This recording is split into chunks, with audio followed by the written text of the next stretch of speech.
Hello everyone. इस video में हम डिस्कस करेंगे सर्कुलर कॉलम के डिज़ाइन को, जो कि आरसीडी का एक बहुत ही अच्छा कॉन्सेप्ट है। और आपको जनरली अगर आप सिविल इंजीनियर तो आपको पता भी होना चाहिए कि सर्कुलर डिज़ाइन कैसे, मतलब सर्कुलर कॉलम कैसे डिज़ाइन होते हैं। तो बिना टाइम वेस्ट करे शुरू करते हैं। पहले तो मैं क्वेश्चन को ओवरव्यू दे देता हूँ आपको।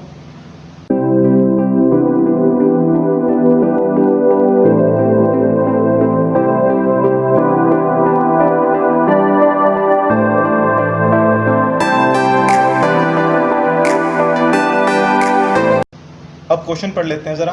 Design a circular column of diameter 400 mm subjected to a load of 1200 kilo newton. The column is having spiral ties. ठीक है। The column is 3 metre long and it is effectively held in both at the both ends but not restrained against rotation. Use M25 concrete and Fe415 steel. तो question क्या क्या रहा है हमारे से? Question कह रहा है कि जो हमारा कॉलम का डायमीटर है वो 400 mm है। ठीक है। उसके बाद जो उसके ऊपर लोड लग रहा है वो 1200 किलो न्यूटन है। कॉलम की लेंथ 3 मीटर है और हमें जो यूज़ करना है कंक्रीट और स्टील वो 415 है और M25। इसको हम एक गिवन फॉर्म में लिख लेते हैं पहले, क्योंकि डाटा में गिवन देना होता है। और कुछ बच्चों को तो खास खेल होता है कि अगर क्वेश्चन ना आए तो उसमें बस गिवन लिख दो, काम खत्म हो गया। तो गिवन भी तो पता होना चाहिए ना, क्या क्या कैसे लिखते हैं। तो लेंथ है जो हमारी 3 मीटर की है ये। ठीक है। उसके बाद जो लोड है उसे पी से डिनोट करेंगे, वो ये रहा क्वेश्चन में। इसके बाद डायमीटर पता ही है 400 यहाँ से लिया है। एफ सी के जो कि हमारी कॉन्क्रीट का ग्रेड है 25 किलो न्यूटन पर एम एम स्क्वेयर। स्टील का भी दे दिया, एफ वाई से डिनोट कर दिया। तो हमारा स्टेप 1 क्या है? Effective length. इफेक्टिव लेंथ पता होनी चाहिए, कोड में गिवन है 456/2000 के अंदर एक टेबल दी हुई है पीछे एनेक्स में, ए या बी होगा। तो वहाँ पर एल इफेक्टिव दी हुई है जो 1 यूज़ करेंगे, क्योंकि इस कंडीशन के हिसाब से effectively held in both position at both ends but not restrain against rotation. इस कंडीशन के लिए जो इफेक्टिव लेंथ है वो 1 से मल्टीप्लाई करना है, मतलब चेंज नहीं होती, इसलिए दिखाया भी नहीं मैंने ज़्यादा। ठीक है। इस कंडीशन के अंदर जो एल इफेक्टिव है वही हमारी 1L है, 1 से मल्टीप्लाई एल करना है। तो आपकी लेंथ 3 मीटर है तो 3 × 1 1 ही रहेगा, मतलब 3 रहेगा एक्चुअली। तो स्लेंडरनेस रेशो बतानी है। स्लेंडरनेस रेशो आपको पता ही होगा, L/D को बोलते हैं रेशो। लेंथ और डायमीटर की जो रेशो होती है ना, कि कितना लंबा है कितने डायमीटर पर, उसे स्लेंडरनेस रेशो बोलते हैं। तो वो कैसे लेंगे? तो एल जो हमारा है लेंथ, उसे हम मीटर में दिया हुआ है mm में कन्वर्ट कर लेंगे। तो 3 मीटर को 3000 mm लिख लेंगे। उसके बाद डायमीटर की बात करेंगे तो डायमीटर हम यहाँ से लेंगे 400 mm, वो रख लिया। उसके बाद 7.5 आ गया ये हमारा, लेकिन 12 से छोटा है। तो कंडीशन ये होती है कि जो हमारी स्लेंडरनेस रेशो अगर वो 12 से छोटी है तो वो शॉर्ट कॉलम है, अगर 12 से बड़ी है तो वो हमारा लॉन्ग कॉलम है। तो अब कंडीशन के हिसाब से 12 से छोटा है तो ये हमारा 7.5 हुआ, तो ऑब्वियसली बात है हमारा शॉर्ट कॉलम है। फिर आता है हमारा स्टेप 2। स्टेप 2 हमारे से क्या कहता है? स्टेप 2 के अंदर निकालेंगे मिनिमम इसेंट्रिसिटी, मतलब उस कॉलम में इसेंट्रिसिटी कितनी है। ठीक है। अगर है तो वो पता करेंगे और नहीं है तो वो पता करेंगे। तो मिनिमम इसेंट्रिसिटी मतलब कॉलम, जैसे कि आपका मान लो ये कॉलम है। ठीक है। इसके ऊपर लोड लग रहा है, अगर वो सेंटर में लग रहा है एक्सिस पर तो ठीक है, अगर वो थोड़ा सा इधर लग रहा है या फिर इधर लग रहा है, किसी भी साइड लग रहा है, तो वो इसेंट्रिसिटी को जनरेट करता है। तो हमें वही पता करना है। वो फॉर्मूला करेंगे, ई मिनिमम से पता करेंगे उसे, इसेंट्रिसिटी को ई मिनिमम डिनोट करते हैं L/500। अब L कितनी थी हमारी, जो प्रीवियस पेज में जाकर देखना, हमारी L दी हुई है 3 मीटर, तो उसे 300 mm लिख लिया। और बाय 500 ये फार्मूला गिवन है एक्चुअली, तो 500 होता है तो उसे 500 रख लेंगे। उसके बाद प्लस करेंगे डी से। डायमीटर कितना है हमारा? डायमीटर तो हमारा 400 mm, तो mm रख लिया। आप इसे मीटर में ना रख के mm में ही रखना, तभी ज़्यादा फ़ायदा होगा, क्योंकि ये फार्मूला ही mm के लिए बना है। ठीक है। बाय 30 कर लिया, वरना इसमें 500 और 30 का भी चेंज करना पड़ेगा आपको। उसके बाद जो आपकी वैल्यू आई है 9.33 mm आई है, जो कि 20 mm से छोटी है कंडीशन के हिसाब से। अगर 20 से छोटी होती है तो हम ई मिनिमम 20 mm ही ले लेते हैं। ठीक है। तो ई मिनिमम बाय डी देखेंगे, वो आएगा हमारा 20। ई मिनिमम कितना है? 20 हमने एज्यूम कर लिया, क्योंकि 90 से छोटा ही रह गया ना, तो 20 को रख लिया हमने यहाँ पे। इसके बाद उसमें 400 रख लेंगे, तो हमारी जो वैल्यू आएगी वो आएगी 0.05। तो हमारा ये एक्सेली लोडेड कॉलम है। ठीक है। बाई एक्सेल भी लोडेड कॉलम होते हैं, लेकिन ये हमारा एक्सेल है क्योंकि इसकी 0.05 रेशो जो मतलब डिवाइड किया है वो आया। उसके बाद हम थर्ड स्टेप करेंगे अपना। जो स्टेप हमसे कहता है कि एरिया ऑफ स्टील बताना है। एरिया ऑफ स्टील कैसे बताएंगे? ASC से। अब इसका मतलब क्या है? इसका बेसिक मतलब ये है कि जो एरिया ऑफ स्टील बताना है हमें, कंक्रीट का कॉलम है। ठीक है। RCC यूज़ कर रहे हैं नॉर्मली, आपको पता ही होगा। तो उसमें कंक्रीट होगा और हमारा स्टील होगा, मतलब जो रेनफोर्समेंट हम यूज़ कर रहे हैं, सरिये मतलब स्टील होगा। तो जो हमारा कंक्रीट होगा उसे तो हम कंक्रीट के तो हम कर देंगे AC से डिनोट, ठीक है, फॉर्मूले के अंदर। फॉर्मूला छोड़ो, पहले इसे मत देखना, पहले जो मैं बोल रहा हूँ वो समझो। जैसे जो कंक्रीट है वो ASC से डिनोट कर देंगे और स्टील का करेंगे हम ASC से। तो उसका एक फॉर्मूला होता है, ठीक है। तो जो लोड है ना उसे हम फैक्टर लोड करेंगे क्योंकि हम लिमिट स्टेट से कर रहे हैं। तो लिमिट स्टेट से करने के लिए हम 1.5 से मल्टीप्लाई करते हैं। तो अपने यहाँ 1.5 से मल्टीप्लाई कर लिया लोड को, ओके। तो ये हमारी लोड से मल्टीप्लाई कर लेंगे। लोड कितना गिवन है हमारा, वो है हमारा 1200 किलो न्यूटन। तो 1200 किलो न्यूटन कर लिया, 1.5 से मल्टीप्लाई कर दिया, तो जो हमारा आंसर आया वो 1800 किलो न्यूटन आ गया। फैक्टर्ड लोड है अभी हमारा, ठीक है, नॉर्मल लोड नहीं रहा, ये फैक्टर लोड हो गया, अल्टीमेट समझ लो। तो इसे PU से डिनोट किया, तो इसमें U अल्टीमेट है।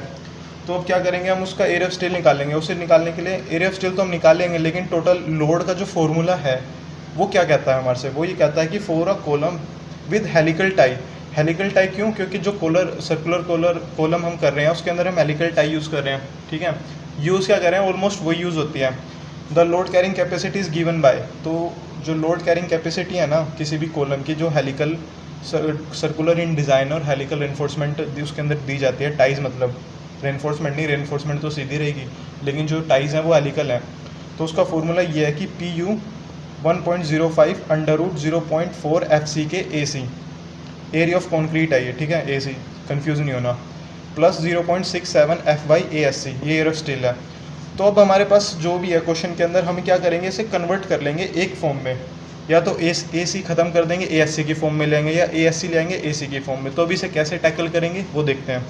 सबसे पहले ना ये निकालने से पहले ये बताऊंगा ये क्यों किया है। पहले AG पता होना चाहिए, ग्रोस एरिया। ग्रोस एरिया मतलब area of steel plus area of concrete, दोनों को प्लस करेंगे तो हमारा ग्रोस एरिया बनेगा। तो टोटल अगर मान लो आपके पास सर्कुलर कॉलम है, कॉलम की आपको डायमीटर दिया हुआ है, ठीक है, 400 mm जो कि दिया हुआ है, तो उसका फॉर्मूला क्या होता है अगर किसी भी सिलेंडर का वो निकालना है आपको एरिया, तो π/4 × d², ठीक है। तो हमारा ये आ गया ग्रोस एरिया। तो ग्रोस एरिया क्या होता है, ग्रोस एरिया होता है AC प्लस ASC, यानी कि ग्रोस एरिया AG होगा हमारा AC प्लस ASC, लेकिन ASC उस तरफ चला गया, जो उस तरफ गया तो माइनस हो जाएगा, तो हमें ASC का फॉर्मूला पता चल जाएगा, ठीक है, वो भी किस फॉर्म में, ASC की फॉर्म में। तो यहाँ पे भी ASC हो जाएगा ASC, यानी कि पूरी वेरिएबल के अंदर एक ही, पूरी इक्वेशन के अंदर एक ही वेरिएबल रह जाएगा और उसे एलिमिनेट करना आराम से हो जाएगा। क्योंकि अगर एक वेरिएबल, एक इक्वेशन के अंदर दो वेरिएबल होते हैं तो नहीं होते, दो वेरिएबल के लिए हमें दो इक्वेशन चाहिए, एक वेरिएबल के लिए एक इक्वेशन चाहिए। अगर आपके तीन वेरिएबल्स हैं यानी कि ABC, तो आपको तीन इक्वेशन चाहिए होगी उन्हें सोल्व करने के लिए। तो डेफिनेटली इसके अंदर हमारे पास, इस इक्वेशन के अंदर हमारे पास दो वेरिएबल्स थे, उसे एक में कन्वर्ट कर लिया, यानी कि AC की वैल्यू को ASC की फॉर्म में लिख लिया। तो आप ये देख रहे हैं ये क्या लिखा हुआ है, 12563.7 माइनस ASC। अब इसको उठा के यहाँ पुट कर देंगे हम, बस दैट्स इट। तो वो कुछ नहीं, हमने यहाँ पे PU की जो हमारे फॉर्मूले के अंदर थी उसकी लोड की वैल्यू वो रख दी जो हमने निकाली थी स्टेप 1 में। उसके बाद ये फार्मूला है 1.5, इसके अंदर सारी वैल्यूज़ रख दी। AC की वैल्यू निकाली थी अभी हमने प्रीवियस पेज पे, वो देख लेना, रिवाइंड कर समझ में नहीं आई तो, ठीक है, वो यहाँ पुट कर दी। उसके बाद ये पूरा फार्मूला बन गया हमारा, ये पूरा फार्मूला ASC की फॉर्म में आ गया। अब आप इसे इक्वेशन कैलकुलेटर में सोल्व कर लेंगे, डायरेक्ट रख के इनको इस कैलकुलेटर के अंदर रख के सोल्व कर लेंगे, ठीक है। इसके अंदर पूरे की इक्वेशन सोल्व हो जाता है, यूँ कि यूँ इसे आपको कुछ नहीं करना, एक्जैक्टली ऐसे इक्वेशन रख देंगे और आपको पूरा आ जाएगा। निकालने की ज़रूरत नहीं है, इधर उधर करने की ज़रूरत नहीं है, बिल्कुल जैसे कि ये इधर चला गया, ये इधर चला गया, ये उससे मल्टीप्लाई कर दिया, ये खेल करने की ज़रूरत नहीं है आपको। इस कैलकुलेटर के अंदर सारी वैल्यूज़, पूरा इक्वेशन लिख दो आप इसके अंदर, और इज इक्वल टू के ये रहा साइन, इससे सोल्व कर देंगे, ठीक है, तो आंसर आ जाएगा आपका, ठीक है।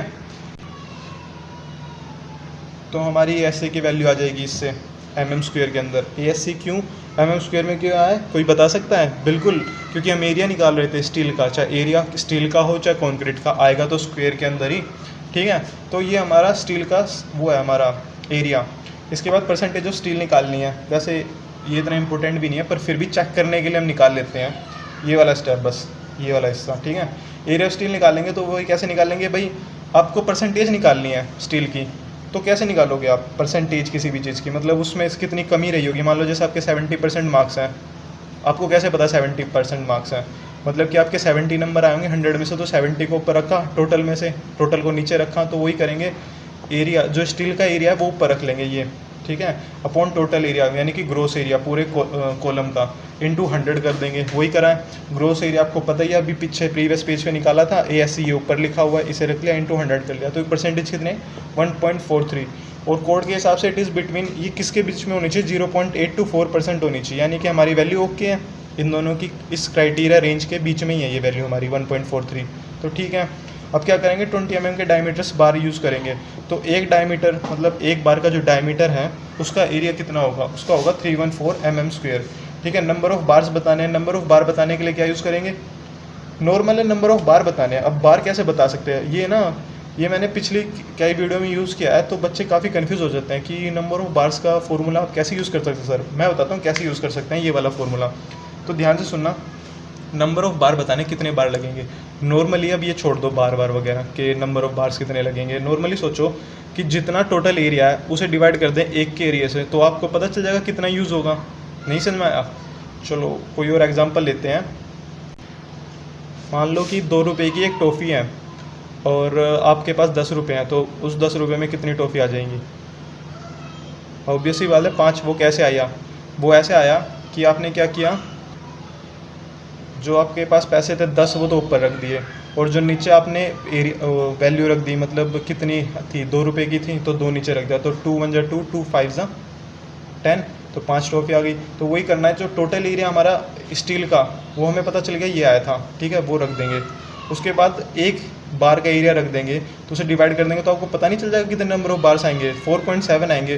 तो 5 बार्स तो हम देते नहीं हैं कभी भी कॉलम के अंदर। अगर मान लो 5 बार क्या देने, इवंस में ही चलते हैं मोस्टली, 2 देंगे, 4 देंगे या 6 देंगे, तो 4.7 आया। हाँ मानता हूँ कि इसका राउंड फिगर 5 होगा, लेकिन ओड हम नहीं देते कॉलम, मतलब जब भी रेनफोर्समेंट यूज़ करते हैं तो उसके अंदर हम ओड नंबर यूज़ नहीं करते। आप या तो 2 देंगे, 4 देंगे, 6, 8, 10 ऐसे देते हैं, तो हम 6 ले लेंगे, ठीक है, 6 बार यूज़ करेंगे।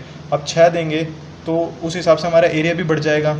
तो टोटल एरिया तो पता कर लें अगर, क्योंकि हमारे तो इस हिसाब से, इस एरिया के हिसाब से तो 4.7 ही आ रहे थे, लेकिन हमने 6 दे दी, 2 अपनी तरफ से फालतू दिए हैं, तो उन 2 का भी तो एरिया ऐड होगा। तो अब हमारा टोटल एरिया ऑफ स्टील ये नहीं रहा, थोड़ा बढ़ जाएगा। तो वो कैसे पता करेंगे, हमें 6 दिए हैं 20 के, तो ये फॉर्मूला लगा देंगे। एक का कितना था, एक का था 314, इंटू 6 कर देंगे क्योंकि हमने 6 दिए हैं, तो हमारे ये आ जाएगा 1884। ये इससे थोड़ा ज़्यादा है, ठीक है। ये कितना ज़्यादा है, ये 2 बार ज़्यादा है। 2 बार मतलब 2 बार्स ऑफ रेनफोर्समेंट, वो ज़्यादा है, ठीक है।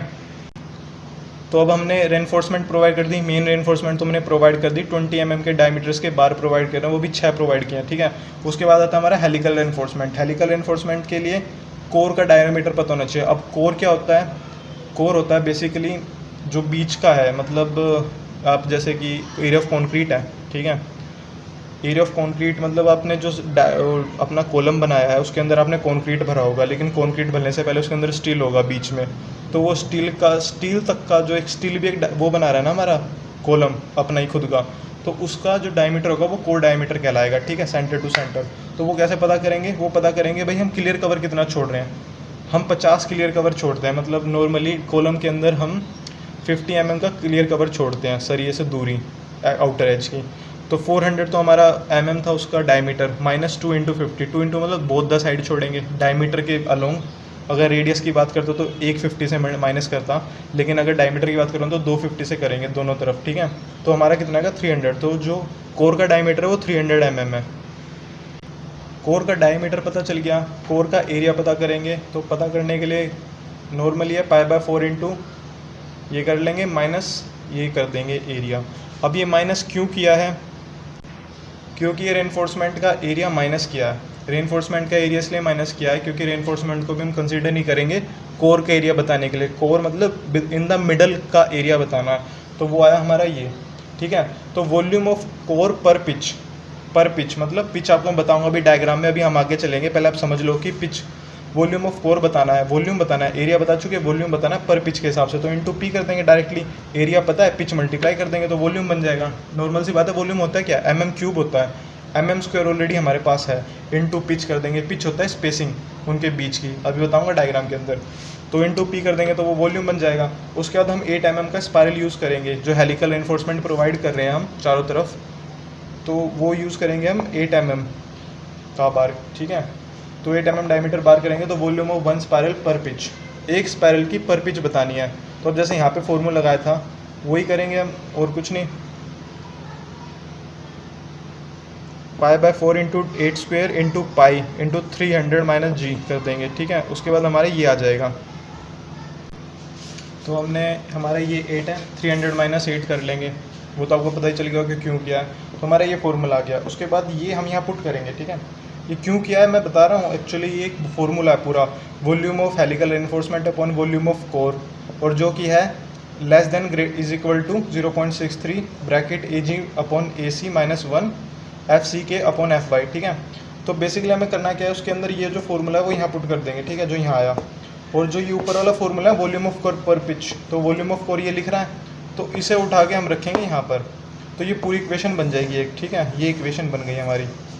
उसमें 0.3 AG area of gross area आपको पता है टोटल जो हमने निकाला था। उसके बाद AC मतलब एरिया ऑफ कॉन्क्रीट भी आपको पता है, ठीक है, जो आया था हमारा बेसिकली कोर का, या फिर कॉन्क्रीट कुछ भी कह सकते हैं। उसका फॉर्मूला है -1 FC की, और FY की वैल्यू पता ही है 25 और 415 स्टील यूज़ किया था। तो इससे इक्वेशन को सोल्व करेंगे कैलकुलेटर के अंदर। तो हमारी जो पिच आ गई, ये पिच निकालने के लिए फॉर्मूला किया था हमने, जो अपॉन में P रखा था, ठीक है। तो पिच आ गई जो हमारी है 37 mm से ज़्यादा होनी चाहिए पिच, मतलब मिनिमम क्राइटेरिया हमारा 37 है। लेकिन कुछ कोड के हिसाब से, कोड के अंदर जो वैल्यू दी हुई है ये याद रखना। अब ये मत पूछना कि कोड में से कहाँ से दिए हैं, क्योंकि ये आप डायरेक्टली याद कर सकते हैं, 3 चीज़ों के लिए आप कोड थोड़ी खरीदोगे। तो मैक्सिमम पिच जो हमारी वो कितनी हो जाए, it should not be more than 75 mm, 75 से ज़्यादा नहीं होनी चाहिए, ठीक है। और 300/6 50 mm से ज़्यादा नहीं होनी चाहिए इन दोनों केसेस में, और लगा हुआ यानी कि इन दोनों में से एक केस, ठीक है। और मिनिमम कितनी है, 25 से कम नहीं होनी चाहिए। 3 into diameter of reinforcement, helical reinforcement जो देख रहे हैं पूरे जो रेनफोर्समेंट प्रोवाइड किया। डायग्राम समझना बहुत ज़रूरी था, और इस पूरे डायग्राम में ये नहीं समझ में आएगा आपको क्या है। ये है पूरा डायमीटर का 400 mm का, ठीक है, टोटल। उसके बाद जो ये आप ये देख रहे हैं ना, ये हेलिकल रेनफोर्समेंट है, और जो ये है ना अपना ग्रीन से, वो आपका है मेन रेनफोर्समेंट जो ऐसे खड़ा है इसमें, ठीक है, ऊपर की तरफ यूँ 1 2 3 4 5 6, ठीक है, जो हमने प्रोवाइड करे हैं। उसके बाद ये रहा, तो मैक्सिमम पिच बता रहा था मैं, मैक्सिमम पिच होनी चाहिए आपकी 25 mm होनी चाहिए, उससे ज़्यादा नहीं होनी चाहिए, ठीक है।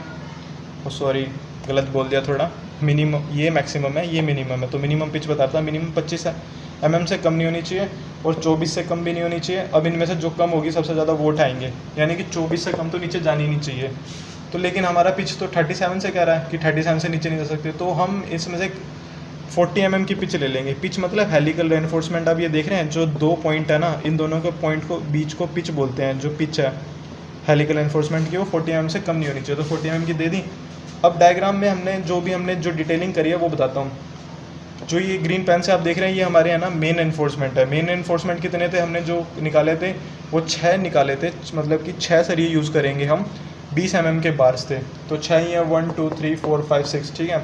और जो हेलिकल एनफोर्समेंट जो ये लिफ्टा हुआ देख रहे हैं ना, ऊपर ब्राउन कलर से दिया हुआ है, मैंने कंफ्यूज मत होना, वो 8 mm का लिया था स्पायरल पे, at the rate of 40 mm centre to centre. 40 mm क्या है, पिच, ये 37 से कम नहीं होनी चाहिए, तो मैंने 40 उठाई है, ठीक है।